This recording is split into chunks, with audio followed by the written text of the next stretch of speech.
The Astoria Hotel's ballroom glittered like a jeweled treasure. Golden chandeliers pouring light onto the marble floors, a string quartet playing something so delicate it seemed to dissolve in the air. The guests were swathed in couture and diamonds, moving in practiced circles of polite laughter and air kisses.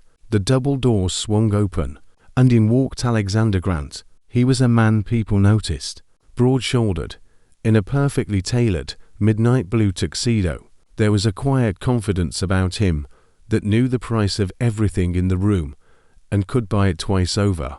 But it wasn't Alexander who stopped the room. It was the woman on his arm. Zara Bennett, in her deep emerald gown, moved as if she owned the floor. The rich color clung to her in all the right places, and a golden cuff gleamed on her wrist, a bold contrast against her smooth, brown skin. She wore no necklace, letting the sweep of her collarbone and the tilt of her chin do the talking. Her hair was pulled up in soft curls that framed her face, and her expression was one of pure, unapologetic self-possession. She looked like she belonged, not as if she wanted to be, which is infinitely rarer. The whispers started immediately. Who is she? She's not from his usual circle. Where's Juliet? Has she seen them yet? Alexander's grip on her arm was relaxed, but Zara could feel the coiled tension. This was his arena, but tonight she was his weapon.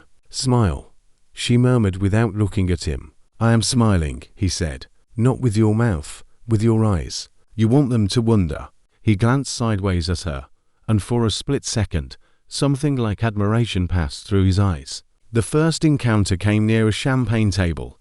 A tall man with slicked back hair and a gold cufflink stepped forward, smiling as if they were old friends. Alexander, I wouldn't have expected to see you here. His gaze slid to Zara, curious and appraising. I brought a +1. This is Zara Bennett, Alexander said evenly. Zara, this is Charles Ellison. We went to Harvard together. Nice to meet you, Charles said, his tone betraying his need to place her in his mental Rolodex. Zara extended her hand, her smile warm but edged with mystery. Likewise, she said, and the silence stretched on just long enough for Charles to fumble his glass and retreat. They moved deeper into the ballroom. Every few steps, Zara caught snippets of conversation. Never seen her before. She's not his type at all. God, she's stunning. And then, like a shift in the weather, Zara felt the attention pivot. She didn't have to turn around to know why. Juliet Morrow had entered the room. Juliet was every bit the Vision Society pages adored. Slender, graceful, her champagne-colored gown catching the light with every step. Her blonde hair was swept up in an intricate twist, and her smile was the carefully polished kind you could hang in a museum. But when her eyes landed on Alexander and the woman beside him, that smile faltered for just a second, but Zara caught it. Juliet had her fiancé, Daniel Worth, in tow. Daniel's handshake with Alexander was firm, but cold. Alexander, Juliet said, her voice smooth as silk. I'm so glad you could make it. You did send me an invitation, Alexander replied. I'd hate to disappoint. Juliet's eyes flicked to Zara. And who is this? This is Zara, Alexander said. My date. Zara extended her hand. Congratulations. This place is stunning. Juliet accepted her hand, her smile sharpening just enough to draw blood. Thank you. We spared no expense. Zara's own smile didn't waver. Oh, I can tell. The quartet struck a higher note, and Daniel steered Juliet away under the pretense of greeting others. But Zara didn't miss the backward glance Juliet sent their way. Was that the reaction you wanted? Zara asked as they walked to the bar. Almost, Alexander said. I think she's still deciding whether you're a threat or a puzzle. Zara sipped her champagne. Good. Let's make sure she never figures it out. By the time dinner was called, they'd made their rounds. Zara listened more than she spoke, answering with just enough detail to seem intriguing, while leaving the rest to the imagination. The whispers hadn't stopped. As they took their seats at a long, sleek table, Zara leaned into Alexander and said, I think you've got them right where you want them. Off balance. He gave her a look that was equal parts approval and curiosity. You're enjoying this immensely. What neither of them realized was that the real fallout from Zara's presence hadn't even begun yet. that was going to happen later.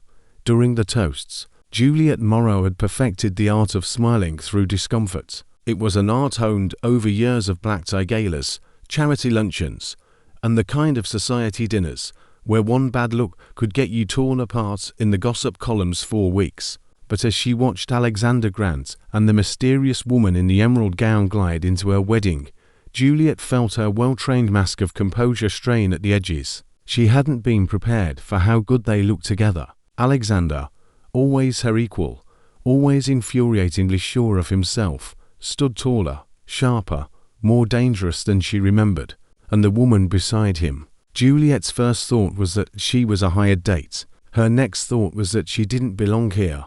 Not in this world. Not in this ballroom. The gown was exquisite, yes, but the way she wore it confidently, almost nonchalantly, made it impossible to look away. And her skin glowed under the chandelier light. The curve of her mouth when she smiled at a passing waiterette was the kind of beauty that made Juliet's carefully cultivated elegance feel almost clinical. When they finally crossed paths, Juliet told herself to just be civil. She greeted Alexander first, giving Daniel's hand a subtle squeeze to remind herself that she wasn't here to wage war. But then the woman said, "Congratulations. This place is stunning." The voice was smooth, unhurried, warm in a way that made Juliet's stomach tighten. There was no awkwardness, no attempt to impress, just a calm, self-assured presence. Juliet had spent years mastering the kind of femininity that made men feel protective and women feel threatened. But this was different. This woman wasn't competing at all. And, in a way, that made her more dangerous. Dinner only made it worse. Juliet was seated to places away from Alexander and the woman he'd called Zara. She could hear enough of their conversation to notice the way Zara laughed at his driest jokes, how Alexander's eyes softened when she spoke. It was infuriating. Alexander had brought women to events before. Even when they were together, they were always until socialites or occasionally an art curator with an impeccable resume. They blended into the background, accessories to his presence. Zara was not an accessory. She was a spotlighting human form. Juliet tried to focus on her guests, on Daniel, on the fact that this was the day about her. But her gaze kept flicking back, and every time she caught Zara looking perfectly composed, as if she were exactly where she belonged. It didn't help that the energy in the room had shifted around them. People leaned in when Zara spoke. Men asked her questions with a genuine interest. Women studied her, trying to place her, trying to find the flaw in the image that would explain why Alexander Grant had chosen her. No one seemed to find it.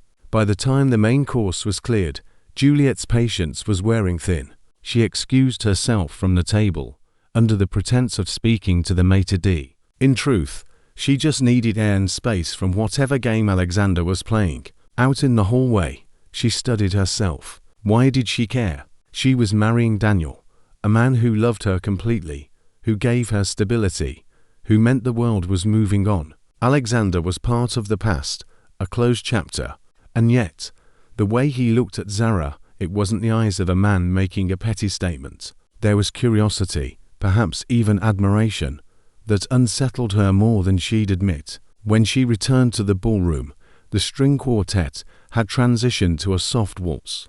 The dance floor was starting to fill up, but her eyes went straight to the center. Alexander and Zara were dancing. They weren't pressed close. This wasn't a scandal, but the way they moved together, it was easy, fluid, as if they'd done this 100 times. Zara's hand rested lightly on his shoulder, her gown flowing around her in a way that made every turn look choreographed. Juliet's fingers tightened around her champagne glass. She felt Daniel's hand touch her elbow. "You okay?" he murmured. "Of course," she said, flashing the smile she'd been perfecting since she was 17. But the truth was, she wasn't, because for the first time, that night, Juliet realized she might not be the most captivating woman in the room, and she hated the feeling more than she'd hated anything in years. She told herself it didn't matter, that Zara would be gone after this night, just another fleeting name Alexander's long list of beautiful distractions. But a part of her, small and sharp, couldn't shake the suspicion that this woman wasn't fleeting at all, and it terrified her. The champagne had been poured. The guests had quieted. The time for toasts had come. Juliet's maid of honor stood first, delivering a glowing tribute filled with inside jokes and teary-eyed well-wishes. Daniel's best man followed, tossing in just enough humor to keep the mood light before ending with a sentimental punch that earned half the table a gasp. Juliet rose next, her champagne flute held like a scepter, thanking everyone for coming and lavishing praise on her new husband. It was poised, polished, and what everyone expected from her. Then she sat down, and for a moment it seemed the proceedings were over until Zara stood up. There was no fanfare, no chair scraping, no theatrical clearing of the throat. She simply stood, the emerald gown catching the light, and raised her glass. "Since I am, as it seems, the only person here tonight who doesn't know the bride and groom personally," she began, "I'd like to offer a unique perspective, that of a complete stranger." A ripple of curious, amused whispers went through the room. Juliet's head tilted just slightly, the polite smile on her face straining. Alexander said nothing, but his eyes followed Zara closely. "I met Alexander," she said, her eyes dropping to him with a little smile, "in a way most people would call an accident. You spilled coffee on me twice. It should have been a warning sign." Light laughter rippled through the tables. "But here's what I've learned since then. Sometimes the people who stumble into your life literally can show you something you didn't know you needed to see. And tonight, I think that's a perspective worth remembering." A few guests leaned in. This wasn't the awkward, candid speech they'd expected. "Now, I don't know Juliet or Daniel," Zara continued, her tone still warm, "but I do know what it's like to watch someone you care about choose a different path. Sometimes it hurts. Sometimes it makes sense later. And sometimes," her gaze swept the room, catching Juliet's eyes for a fraction of a second, "it teaches you exactly who you are and what you won't settle for." The air shifted. People stopped fiddling with their silverware. Even the quartet in the corner seemed to play more softly. "I also know," she said, smiling faintly, "that the true sign of love isn't how perfect a night looks. It's what happens when the music stops, when the guests go home, and it's just the two of you in the quiet. If you can still look at each other then and smile and choose each other all over again, then you've won." She raised her glass slightly. "So, here's to the moments that test us, the choices that define us, and the courage to stand exactly where you belong no matter who's watching." It should have ended there, but Zara wasn't quite finished. She lowered her glass, her eyes locking on Juliet's once more. "And here's to the unexpected guest, the kind who walks into a room and reminds everyone that sometimes life doesn't follow the guest list." A murmur swept through the tables. Zara sipped her champagne, set the flute down, and sat. Alexander didn't move for a moment. His jaw was set, but something was in his eyes.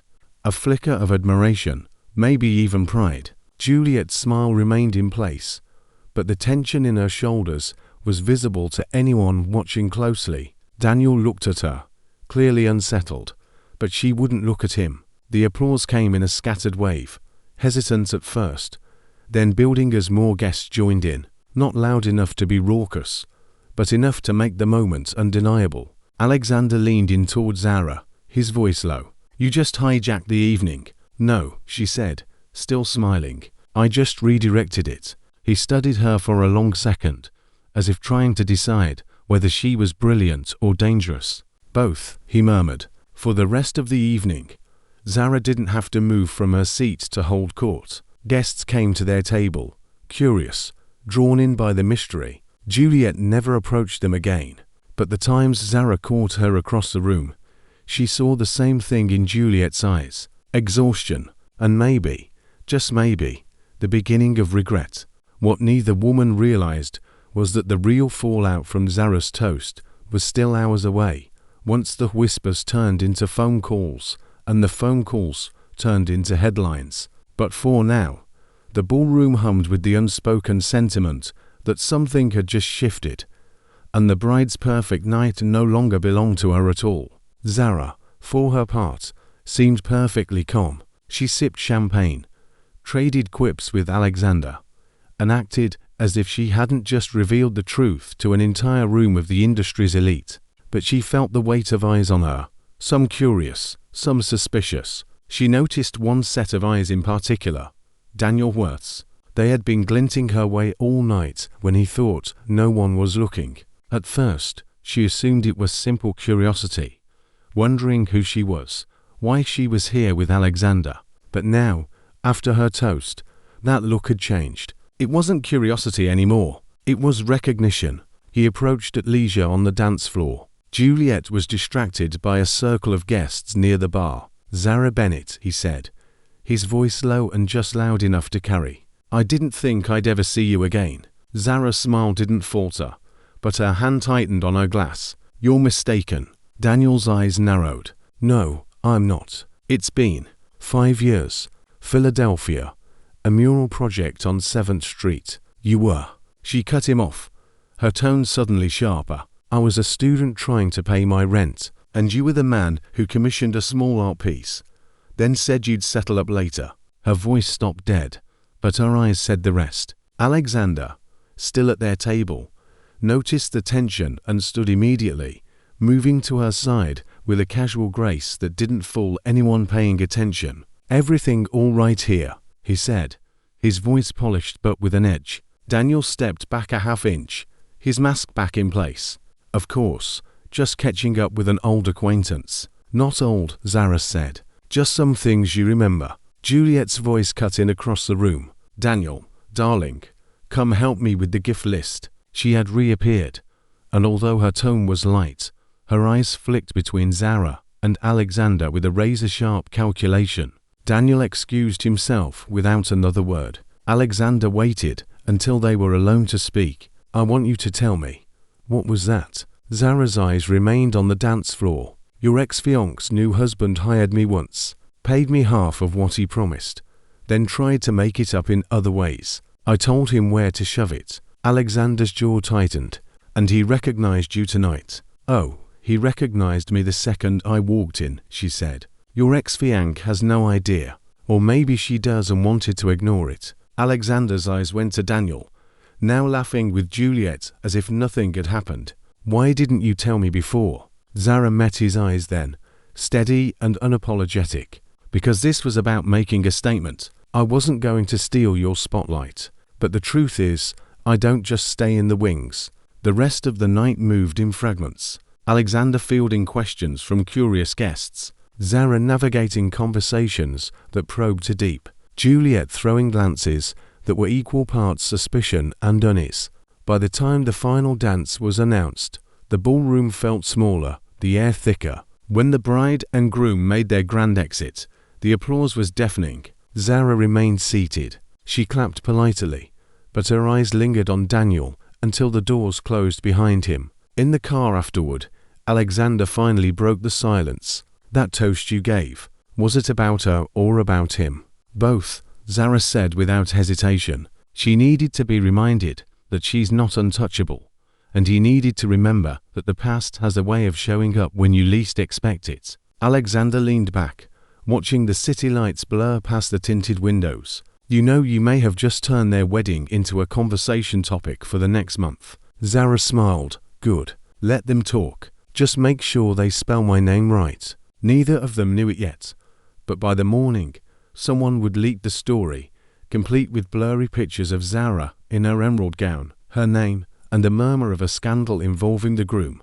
And when that happened, the wedding wouldn't be remembered for its chandeliers or its champagne. It would be remembered for the moment a stranger walked in and ruined the perfect facade.